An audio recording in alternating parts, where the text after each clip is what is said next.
صدری ویسر لی امری واحلل عقدۃ من لسانی یفقہوا قولی اللہم الہمنا رشدنا واعذنا من شرور انفسنا اللہم ارنا الحق حقا وارزقنا اتباعہ وارنا الباطل باطلا وارزقنا اجتنابہ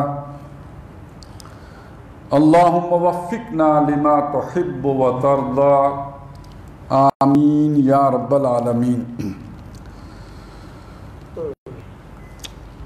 سورہ حشر کی ان آخری آیات کے حوالے سے اللہ تبارک و تعالیٰ کا جو تعارف ہمارے سامنے آتا ہے، اس میں سب سے پہلی بات جو ہمارے سامنے آئی وہ اللہ کا الہ ہونا ہے، اور الہ ہونے کے حوالے سے جو چیزیں جو مختلف معانی بیان کیے گئے ہیں کہ وہ ذات کے جو ضرورتیں پوری کرنے والی ہو، وہ ذات کے جس کے ساتھ بڑی شدید محبت ہو، وہ ذات کے جس سے یہ امید ہو کہ جو میں اس سے مانگوں گا وہ عطا کرے گی، اور وہ ذات کے جس کی پرستش کی جاتی ہو، جسے حاکم مانا جاتا ہو، اور ان کا آپس میں جو ربط و تعلق ہے وہ بھی میں نے آپ کے سامنے واضح کیا ہے کہ جس سے یہ امید و توقع ہو کہ میری ضرورت پوری کرے گا اور میری ضرورت پوری کرتا ہے، اس سے از خود محبت ہوتی ہے۔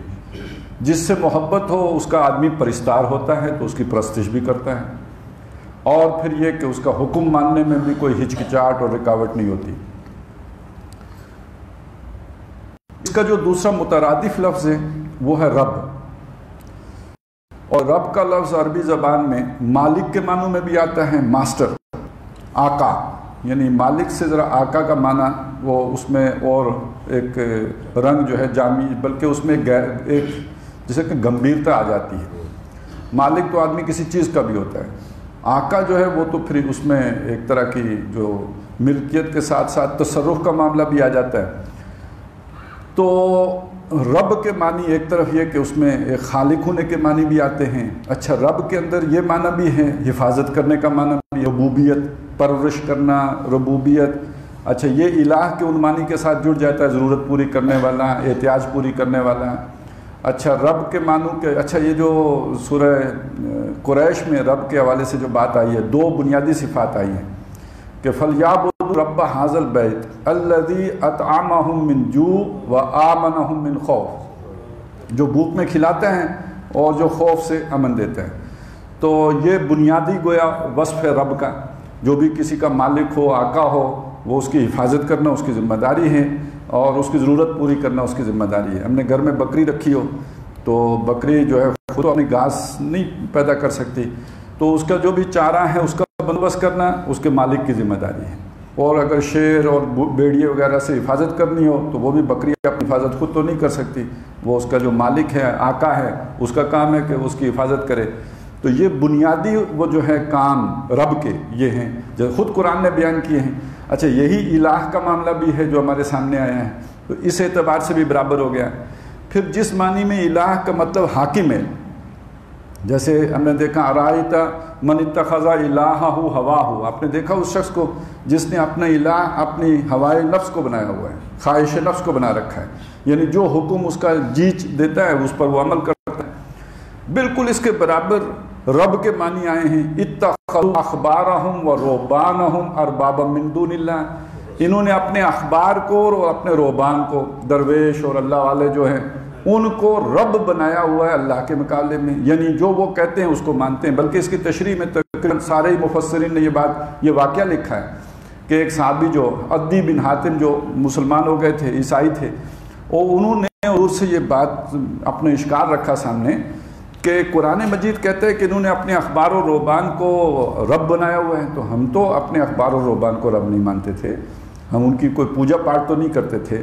تو حضور نے ان سے پھر جوابی سوال کیا، کیا ایسا نہیں ہوتا تھا کہ وہ جو کہیں یہ کرو اور جس سے روکیں اس سے رکو، یہ حلال ہے یہ حرام ہے، اس کا اختیار تم نے ان کو نہیں دیا ہوا تھا؟ کہتے ہیں ہاں ایسا تو ہوتا تھا۔ تو حضور نے فرمایا یہی رب بنانا ہے۔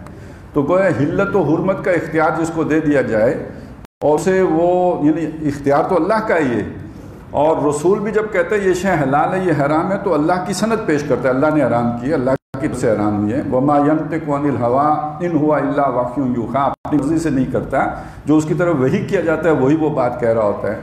تو یہ حلت و حرمت کا اختیار جس کے پاس ہے وہی رب ہے اور وہی الہ ہے. یہ دونوں بالکل برابر آ کے کھڑے ہو گئے ہیں کہ جو معنی رب کے ہیں وہی الہ کے معنی ہیں. اب آپ سوچئے فرعون کے بارے میں الہ کا لفظ بھی آیا ہے. میں نہیں جانتا میرے سوا بنی اسرائیل کے لیے کوئی اور الہ بھی ہے. اور اس کے لیے یہ الفاظ بھی آئے ہیں کہ اس نے کہا انا ربکم الاعلی، میں تمہارا اعلیٰ رب ہوں. تو اب فرعون نے کس معنی میں اپنے آپ کو رب یا الہ کہا ہوگا؟ وہ اس معنی میں تو بالکل نہیں کہہ سکتا کہ تم کو پیدا میں نے کیا ہے. اس معنی میں بالکل نہیں کہہ سکتا کہ تمہیں آکسیجن میں دیتا ہوں، تمہاری ضرورت میں پوچھتا ہوں. سوال ہی نہیں پیدا ہوتا. اس معنی میں وہ تھا ہی نہیں. اور نہ ہی وہ آسمانوں کے بنانے کا دعویٰ کر سکتا تھا، نہ زمین کے بنانے کا دعویٰ کر سکتا ہے. تو یہ کس معنی میں اس نے رب کہا؟ جسے دنیا میں ہم کہتے ہیں کہ بھئی حکومت میری ہے تو ریٹ، حکم میرا چلے گا، اتھارٹی میری ہے. اس نے اپنی اتھارٹی کے حوالے سے کہا کہ میں تمہارا رب ہوں، حکم میرا چلے گا. یہ پھر موسیٰ کون ہوتا ہے اور یہ رب العالمین کون ہوتا ہے؟ رب میں ہوں یہاں کا، پھر مصر میں میری بادشاہی چلتی ہے. اچھا، اسی بات کو دوسری جگہ پہ اس نے واضح سورہ مومن میں کہہ لیا الیس لی ملک مصر، کیا مصر کی بادشاہی میری نہیں ہے؟ اور اسی کا جواب اللہ تعالیٰ پوچھے گا آخرت میں لمن الملک اليوم، آج بادشاہی کس کی ہے؟ تو یہ در حقیقت جو اپنے لیے حاکمیت کا اختیار طلب کرے وہ در حقیقت الہ ہونے کا بھی دعویٰ کر رہا ہے اور رب ہونے کا دعویٰ بھی کر رہا ہے. تو جب ہم کہتے ہیں لا الہ، آپ ذرا سوچئے اس بات کو، تو ہم کیا کہہ رہے ہوتے ہیں؟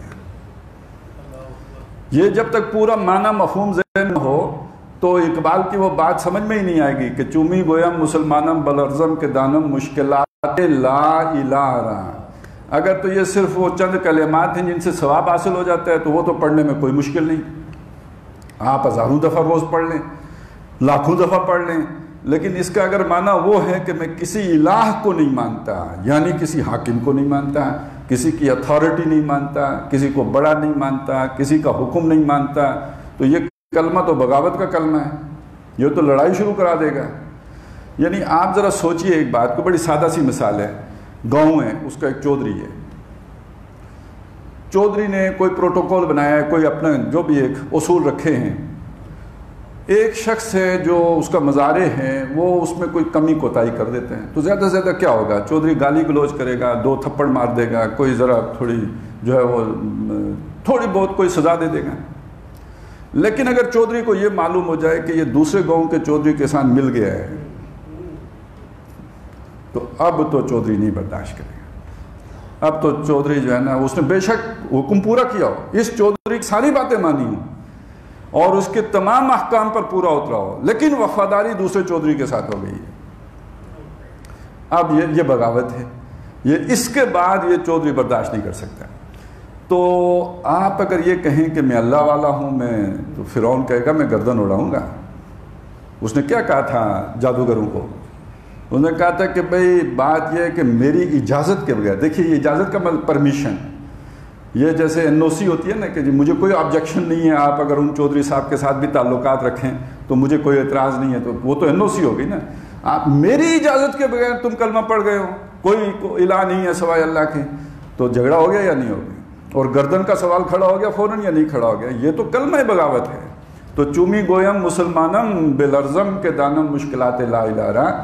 پھر ظاہر ہے ہر چودھری کے خلاف بغاوت کرنی پڑتی ہے، ہر سردار کے خلاف جو اتھارٹی کا جو تصور رکھتا ہے اس کے مقابلے میں کھڑا ہونا ہے اور ریزسٹ کرنا ہے. تو یہ تو جہاد گویا اسی کلمے ہی سے شروع ہو جاتا ہے اور اسی کے نتیجے میں وہ ساری کیفیات آ جاتی ہیں. وَلَنَبْلُوَنَّكُمْ بِشَيْءٍ مِّنَ الْخَوْفِ وَالْجُوعِ وَنَقْصٍ مِّنَ الْأَمْوَالِ وَالْأَنفُسِ وَالثَّمَرَاتِ. یہ تو اس کا سٹارٹنگ پوائنٹ ہے. اگر یہ الہ سوچ سمجھ کے کہا گیا ہو تو لا الہ. اچھا ایک بات اس میں اور شامل کر لیجئے، اس لا الہ کے بغیر الا اللہ کی کوئی حیثیت نہیں ہے. اگر باقیوں کی نفی نہیں کی اور اللہ کو مانا بھی ہے، اللہ کے ہاں یہ ماننا قابل قبول نہیں ہے.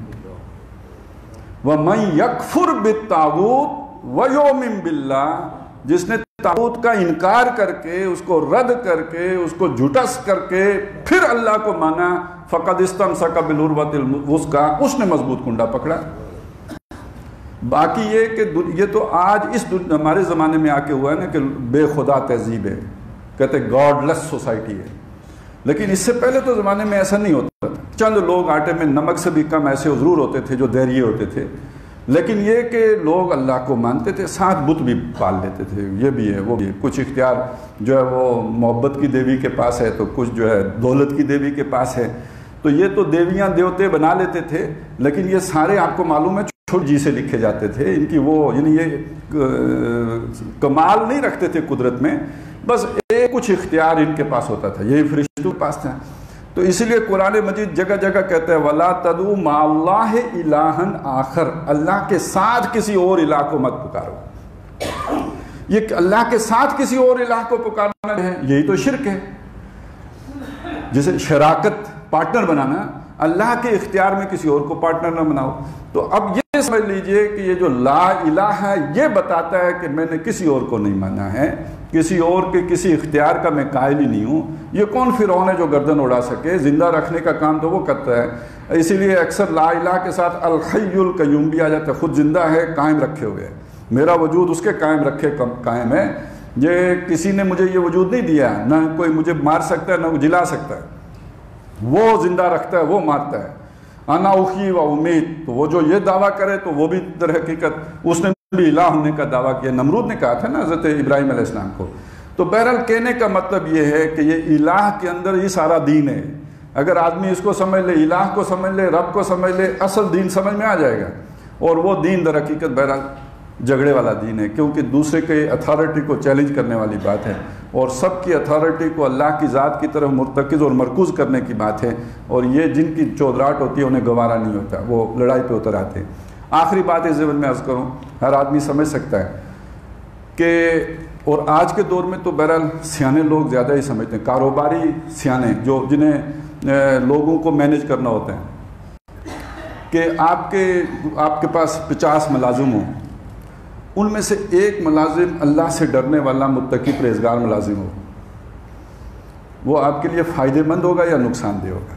فائدہ مند ہے. آپ اس پر بھروسہ کر سکتے. اچھا، وہ حرام خوری بھی نہیں کرے گا، وقت پہ آئے گا، پوری محنت کرے گا، صحیح کام کرے گا. آپ کو اس کے لیے نہ کیمرے لگانے کی ضرورت ہے، نہ اوپر مینیجر رکھنے کی ضرورت، وہ سارا کام کرے گا. اب یہ جو حضرت بلال جب ایمان لے آئے تو آپ سوچیں نا، پہلے اگر کوئی تھوڑا بہت کام چوری کر بھی لیتے تھے، اللہ پر ایمان لانے کے بعد تو سارے کام برابر کرتے ہوں گے نا.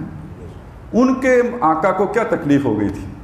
ابی ابن خلف کو کیا تکلیف ہو گئی تھی حضرت بلال سے؟ کام تو پہلے سے اچھا کرنے لگ گئے.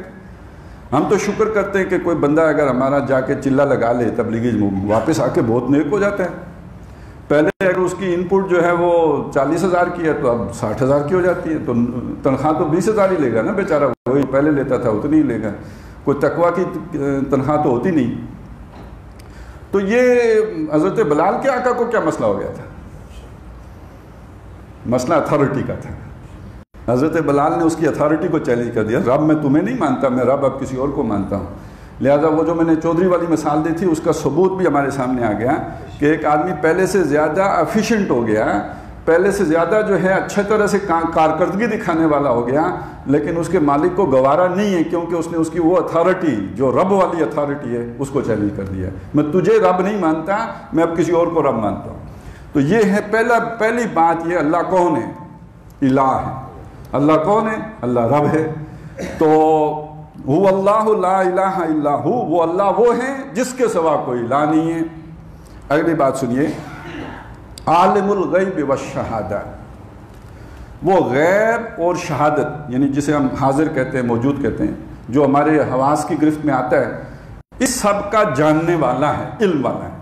یہ اللہ تعالیٰ کی جو صفات ہیں ان میں سے قدرت کی صفت ہے، اور خاص طور پہ علم کی صفت، یہ بڑی بنیادی صفت ہے.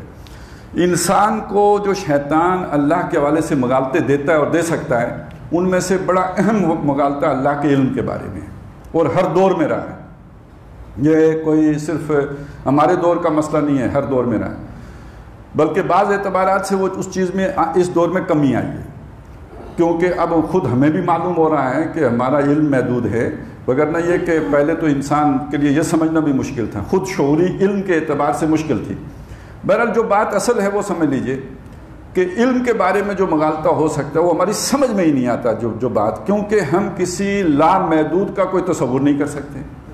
ذرا آپ سوچیں، میں ایک آدمی ہوں، آپ بھی میری طرح ہیں، ہم میں سے کسی کی یادداشت بہت اچھی ہو، بہت اعلیٰ یادداشت کا مالک ہو، ہماری تو خیر بہت ہی کمزور ہے، لیکن کسی کی بہت اچھی یادداشت ہو، اسے پوچھیں کہ پچھلے جمعے آپ نے ناشتے میں کیا کھایا تھا، تو اس کی یادداشت جو ہے اوپر نیچے ہی ہو جائے گی۔ یہ ہمارا تجربہ ہے۔ اب خیر حالت یہ ہے، صبح کے نہیں پتہ ہوتا کہ کیا ہوا تھا، اور کل کی باتیں اور پرسوں کی باتیں آدمی کو یاد ہی نہیں رہتی۔ اب جس آدمی کی یعنی کل پہنچ اتنی ہے، رسائی اتنی ہے اس کے علم کی، اس کو یہ سمجھانا کہ ایک ہستی ہے جس کو تمہاری ہر بات کا پتہ ہے۔ اچھا صرف تمہاری ایک اکیلے تمہاری کا نہیں پتہ، تمہارے بھائی کا بھی پتہ ہے، تمہارے ابا جی کا بھی پتہ ہے، آدم علیہ السلام تک تمہاری ساری لائن کا پتہ ہے۔ اچھا صرف تمہارا ہی نہیں، تمہارے خاندانی کا نہیں، سارے انسانوں کا پتہ ہے۔ فیوز اڑ جاتا ہے، وہ جیسے زیادہ پریشر پڑے نا تو آدمی وہ فیوز اڑ جاتا ہے، تو اسی طرح عقل کا فیوز بھی اڑ جاتا ہے، اسے سمجھ ہی نہیں آتی یہ کیسے ہو سکتا ہے۔ چنانچہ ہر دور میں اپنے اس سوال کا جواب تلاش یا مطمئن کرنے کے لیے لوگوں نے مختلف اپنی ذہنی تسلیاں دی ہیں۔ ایک تصور یہ دیا گیا، اور یہ آج بھی دیا جاتا ہے، پہلے بھی دیا گیا، کہ اللہ تعالیٰ عالم کل ہے، عالم جزو نہیں ہے۔ یہ فلاسفہ نے عام طور پہ یہ سوال جواب دیا ہے۔ یہ عالم کل اور عالم جز کا کیا مطلب ہے کہ موٹی موٹی باتیں تو اسے پتہ ہے، لیکن تفصیلات کا اسے نہیں پتہ۔ مطلب ہم یوں کہہ لیں چلیں کہ مجھے یہ تو یاد ہے کہ میں نے ناشتہ کیا تھا، کھایا تھا یہ پتہ نہیں، یہ جزوی علم ہے نا، کیا کھایا تھا یہ جزوی علم ہے، ناشتہ کرنا ہے کلی علم ہے۔ تو اللہ کو کلیات کا پتہ ہے، جزیات کا پتہ نہیں۔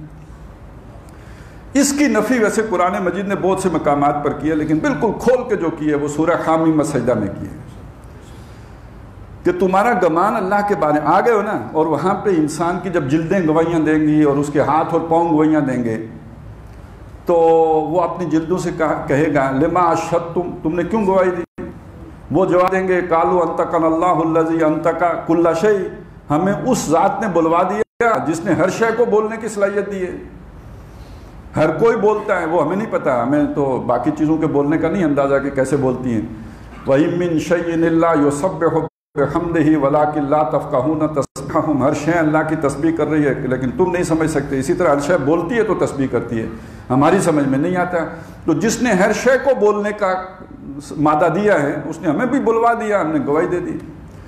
اب اس پر جو اللہ کی طرف سے تبصرہ آیا وہ یہ کہ تمہارا گمان تو یہ تھا کہ وَلَٰكِنَّ اللَّهَ لَا يَعْلَمُونَ وَلَٰكِنَّ اللَّهَ أَكْثَرَ شَيْءٍ، جو تم عمل کرتے ہو اس کی اکثریت کو اللہ جانتا ہی نہیں۔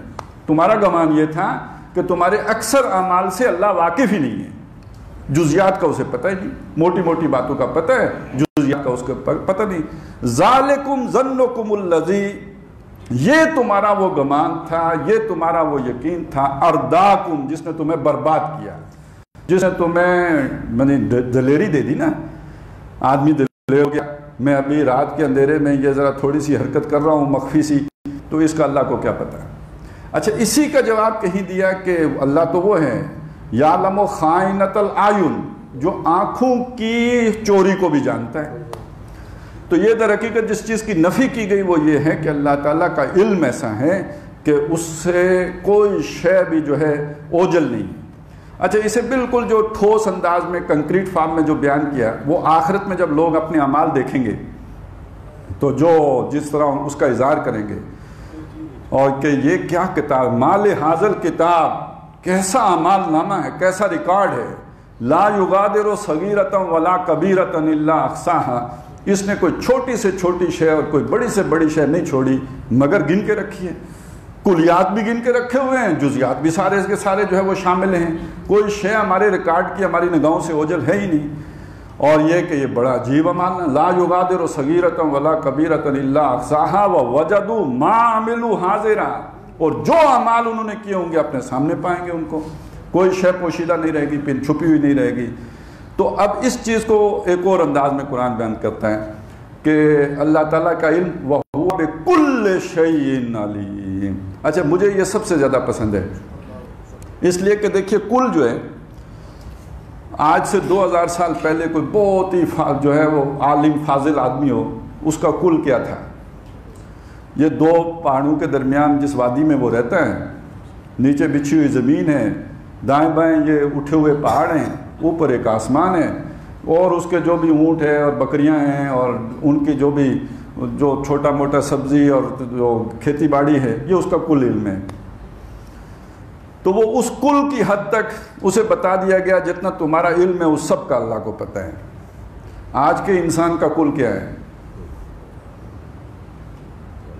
وہ تو اب مریخ پہ پہنچا ہوا ہے۔ اچھا مریخ پہ تو خیر خود سے وہ اس کے قریب لگا ہوا ہے، لیکن یہ کہ اس کے علم کی حدود تو اس سے بہت آگے نکل گئی ہیں، اب وہ نوری سالوں میں ناپتا ہے۔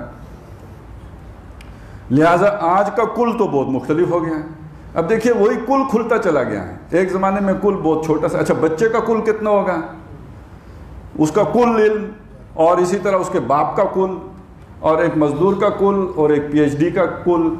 تو ایک یہ کل کا لفظ اللہ ہر انسان کی سوچ کے مطابق فٹ آ گیا ہے، جو تم سمجھ سکتے ہو سب کو وہ جانتا ہے۔ وَهُوَ بِكُلِّ شَيْءٍ عَلِيمٌ۔ اسی کو کہیں یوں بتایا کہ یعلم ما یلج فی الارض وما یخرج منها وما ینزل من السماء وما یعرج فیہا۔ وہ جانتا ہے جو کچھ زمین کے اندر گھستا ہے اور جو اس سے نکلتا ہے، اور جو آسمان پر چڑھتا ہے اور جو اس سے اترتا ہے، سب اس کے علم میں۔ اب کیا کچھ آسمان پہ چڑھتا ہے اور کیا کچھ اس سے اترتا ہے، عالم غیب میں فرشتے بھی ہیں جو اترتے ہیں اور چڑھتے ہیں اعمال نامے لے کر، ارواح ہیں جو لا کے انسان جو رحم مادر میں جو بچہ ہے اس کے اندر ڈالی جاتی ہیں، اور وہ ارواح ہیں جو قبض کر کے واپس لے کے جائی جاتی ہیں۔ اسی طرح اگر آپ فزیکل ورلڈ میں دیکھیں تو کیا کچھ گرد و غبار اڑتا ہے اور بیٹھتا ہے، اور اسی طرح بخارات اٹھتے ہیں اور بارش برستی ہے۔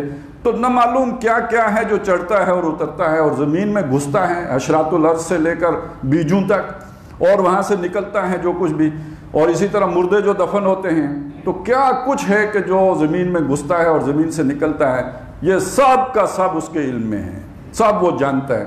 یہ ساری بات سمجھانے کے لیے یہ اتنے اسالیب ہیں جو اختیار کیے گئے، کیونکہ یہاں آ کے شیطان انسان کو دھوکہ دیتا ہے۔ شاید یہ نہ جانتا ہو، وہ نہ جانتا ہو، کل جانتا ہو، جز نہ جانتا ہو، وغیرہ وغیرہ، اس سب کی نفی ہے۔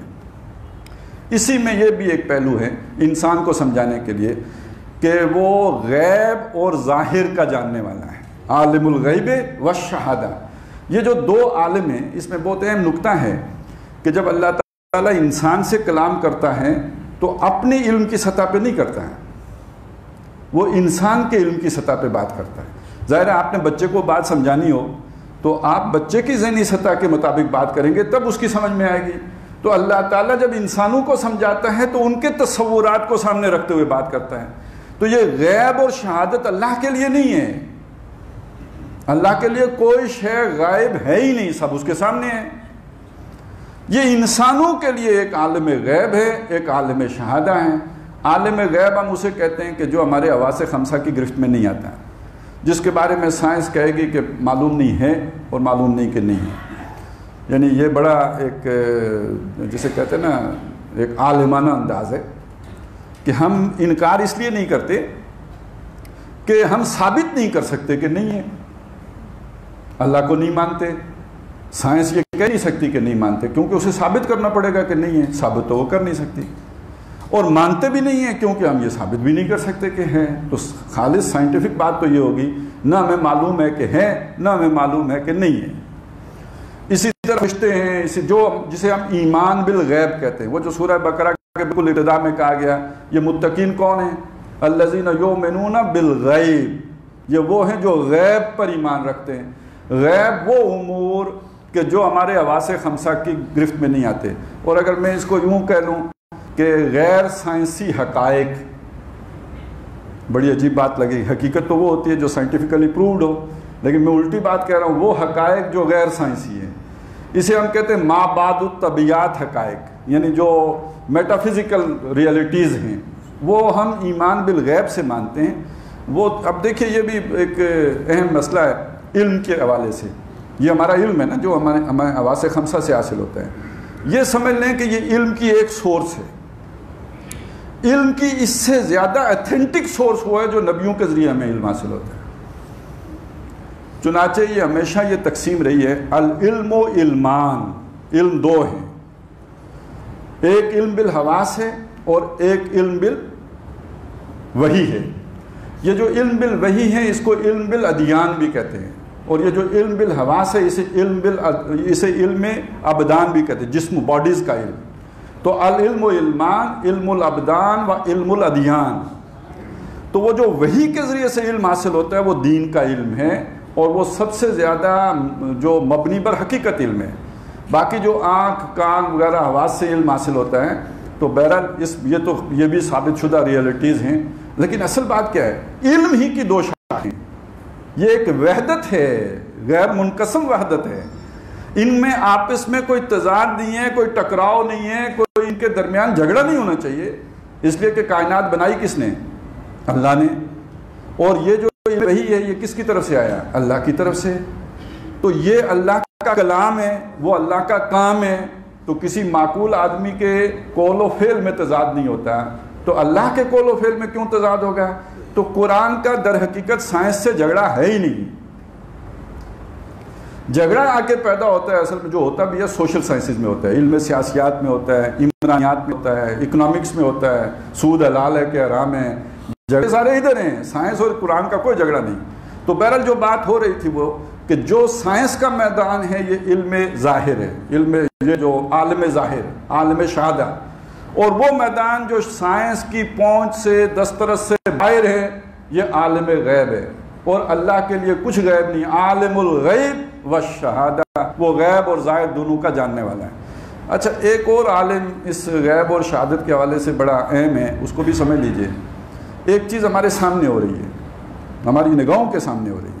ایک بندہ مر رہا ہے, ہم دیکھتے ہیں کہ اس کے مرنے کے وجوہات یہ ہیں کہ اسے اصل میں اس کے دل نے کام کرنا چھوڑ دیا تھا, یا اس کے گردوں میں پتھری ہو گئی تھی, یا یہ کہ اس کا ایکسیڈنٹ ہوا, اچانک ادھر سے گاڑی آئی اور وہ لگا گاڑی کے ساتھ اور مر گیا.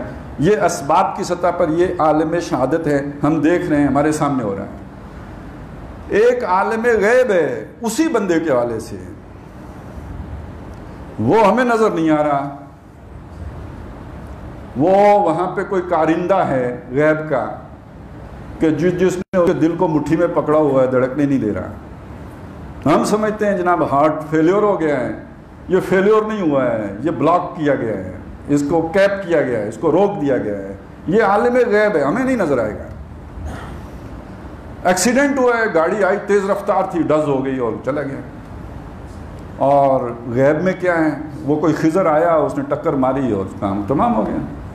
ایکسیڈنٹ نہیں ہوا, یہ پلینڈ ہوا ہے.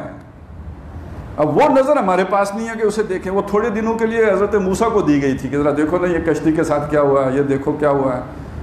یہ ملکوت السماوات والارض حضرت ابراہیم کو دکھائے گئے تھے, ہمیں نہیں معلوم. یہ ہمارے لیے عالم غیب ہے, ان کو تھوڑے وقتوں کے لیے وہ دکھا دیا گیا کہ یوں ہوتا ہے, اس طرح نہیں ہوتا جیسے تم سمجھ رہے ہو. یہ ظاہر ہے, حقیقت کچھ اور ہے, اس کے اندر خانے کچھ اور ہو رہا ہوتا ہے. تو عالم غیب اور عالم شہادت. اچھا, ایک بات اور بھی نوٹ کریں. ایک بندہ مر رہا ہے, ہم کہتے ہیں بڑے آرام سے جان نکل گئی. بھائی عمر 80 سال تھی, 6 مہینے سے بیڈ پر تھے, کھا بھی کچھ نہیں رہے تھے, ہلا ویسے نہیں جا رہا تھا, تو جان تو آرام سے نکلے گی. اس کے مقابلے میں آپ سوچیں ایک جوان آدمی 22-24 سال کا, اور اس کی میدان جنگ میں اسے گولی لگ گئی یا اس کی گردن اڑ گئی, اس کی جان کیسے نکلے گی؟ ہمارے حساب سے تو آرام سے نہیں نکلے گی, تڑپ تڑپ کر نکلے گی.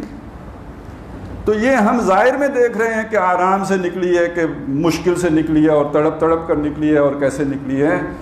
اصل میں جو معاملہ ہو رہا ہے وہ باطن میں ہو رہا ہے. وہ جیسے کہتے ہیں نا, اس کی جان ہم نکالیں گے عذاب دیتے ہوئے, مارتے ہوئے, اس کی پیٹھوں پر بھی اور ان کے منہ پر بھی. اخرجوا انفسکم, کھینچ کھینچ کے نکالیں گے. یہ ہم نہیں دیکھ رہے, ہمارے سامنے واقعہ ہو رہا ہے, ہم نہیں دیکھ رہے. یہ عالم غیب کا مسئلہ ہے. اور ایک آدمی ہمارے سامنے ہو سکتا ہے بہت تڑپ تڑپ کر مر رہا ہو, اور اس کی روح ایسے نکلی ہو جیسے مکھن سے بال, وہ ہم نہیں دیکھ رہے.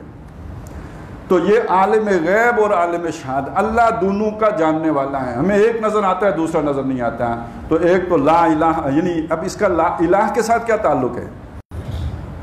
دنیا کا کوئی بڑے سے بڑا فرما روا ہو, اس کا حکم توڑا جائے, پتہ ہی نہیں لگے گا. موسیٰ علیہ السلام مصر سے نکلے, مدین پہنچ گئے, اور فرعون کو پتہ ہی نہیں.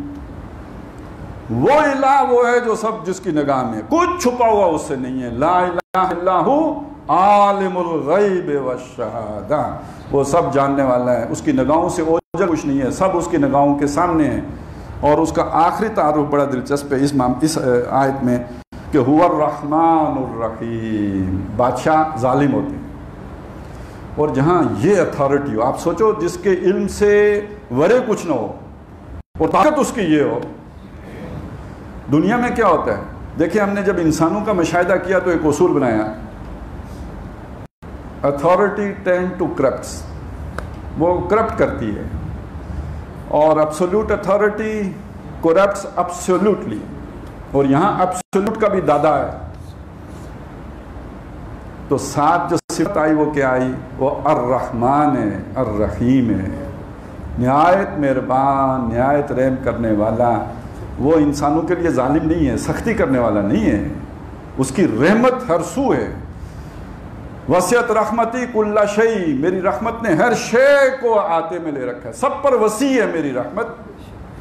اور یہ انسان کے مشاہدے میں آ جائے گا، کیونکہ بادشاہ کے سامنے ذرا سی کسی نے لغزش کی تو گردن اٹھ جاتی ہے، دربار میں ذرا سی حرکت غلط ہوئی پور بھی گردن۔ یہاں اللہ کے باغی بھی موجود ہیں، اللہ انہیں رزق دے رہا ہے، کہتے ہیں یہ کوئی بات ہی نہیں، یہ خطرہ نہ ہو میرے جو نیک لوگ ہیں نا وہ بھی اسی طرف ڈرین کر جائیں گے، سارے امریکہ کا ویزا لگوا لیں گے، تو میں سب کو سونے چاندی کے گھر دیتا، اور یہ کہ وہ مصریاں دیتا جن پہ سوتے وہ بھی سونے چاندی کی ہوتی، میں ان کی زندگی کو ہی جنت بنا دیتا۔ یعنی مجھے تو اس دنیا میں ان کو مال و دولت دینے میں کوئی عار نہیں ہے، اور میں نہیں پکڑتا، کھلی چھٹی ہے، جو مرضی موج میلہ مستی کرو، جو عیاشیاں کرتے ہو۔ ہاں جب ظلم ایک حد سے بڑھے گا، کیونکہ پھر وہ دوسرے لوگ اس میں جو ان کے لیے سختیاں ہو جائیں گی، وہ بھی ایک حد سے بڑھے گا تو پھر کلا کما ہوگا، وگرنہ یہ کہ ایک حد کے اندر رہے گا۔ اچھا یہ بھی اللہ کی رحمت تھی نا، باقی انسانوں کے لیے رحمت ہے کہ کوئی نمرود سر سے اتر جائے اور کوئی فرعون سے جان چھوٹ جائے، یہ باقیوں کے لیے رحمت کے طور پر یہ ہوگا الرحمن الرحیم۔ اس کی وضاحت پہلے بھی ہوئی ہے لیکن میں بس اشارہ کر دیتا ہوں۔ رحمان میں اللہ کی صفت جو ہے رحمت کی، اس میں ایک فعلان کا وزن ہوتا ہے، اصل میں اس کے اندر مبالغہ ہوتا ہے، جوش ہے، جذبہ ہے، ہیجان ہے، اس میں طغیان ہے، یعنی بڑی رحمت ٹھاٹھے مارتے سمندر کی طرح ہے۔ اچھا کبھی کبھی ہمارے ساتھ بھی ہوتا ہے، بہت آدمی رحیم ہو جاتا ہے، کہیں ایکسیڈنٹ ہو تو کس طرح لپک کے ہم جاتے ہیں، اور اگر خدا نہ خواستہ کوئی وہاں پہ اسی ایکسیڈنٹ میں ماں باپ اگر نوجوان مر گئے اور ان کا چھوٹا سا بچہ ہو، اس بچے کو کیسی شفقت سے اور رحمت سے اور مہربانی سے ہم گود لیں گے، لیکن ہماری یہ رحمت تھوڑی دیر کے لیے ہوتی ہے۔ اسے گھر لے آئیں گے، روئے گا، چیخے گا، چلائے گا، فوراً سوچیں گے کہ کیا مصیبت کر دی۔ وہ جیسے ہم کہتے ہیں مولوی کی دوڑ مسجد تک، تو ہماری رحمت کی دوڑ بس اتنی ہی ہوتی ہے۔ تو ہمارا تجربہ، پھر وہی بات، ہمارے تجربے میں جب رحمت جوش میں آئے تو فوراً بیٹھ بھی جاتی ہے، چڑھی ہے یہ آندھی اتر جائے گی، یہ ہمارا تجربہ ہے۔ تو ہمیں اللہ نے سمجھایا اللہ کی رحمت ایسی نہیں ہے، یہ رحیم کے اندر دوام ہے اور استمرار ہے، تسلسل ہے۔ کیا مطلب؟ اس کی رحمت اس ٹھاٹھے مارتے سمندر کی سطح پہ برقرار رہتی ہے، اس میں گراوٹ نہیں آتی، زوال نہیں آتا، کمی نہیں آتی، وہ نیچے نہیں جاتی، بلکہ یہ کہ اسی سطح پہ برقرار رہتی ہے۔ یہ ہے تمہارا مہربان الہ، مہربان رب، مہربان بادشاہ۔ واللہ الذی لا الہ الا ہو، اور لا الہ الا ہو عالم الغیب والشہادہ هو الرحمن الرحیم۔ تو یہ جو جوڑے جوڑے ہو کے آ رہے ہیں، عالم الغیب والشہادہ هو الرحمن الرحیم، اور آگے بھی دیکھیں گے ہم کہ اللہ تعالیٰ کی یہ صفات اور اس کا یہ تعارف ان آیات میں جو پیش کیا گیا ہے، تو یہ ہے وہ اللہ جو ہمارا رب ہے۔ ہم اپنے خود ساختہ تصور الہ سے نکل کر اس اللہ کو مانیں جس کا تعارف قرآن مجید کرا رہا ہے، اور اصل ایمان ہے یہ، اپنے خود ساختہ جو ہے وہ خدا کا تصور جو ہے وہ ماننے والے معتبر بات نہیں ہے۔ اعتبار آخرت میں اس کا ہوگا کہ جو تعارف قرآن مجید نے پیش کیا ہے۔ اقول قولی ھذا واستغفر اللہ لی ولکم ولسائر المسلمین والمسلمات۔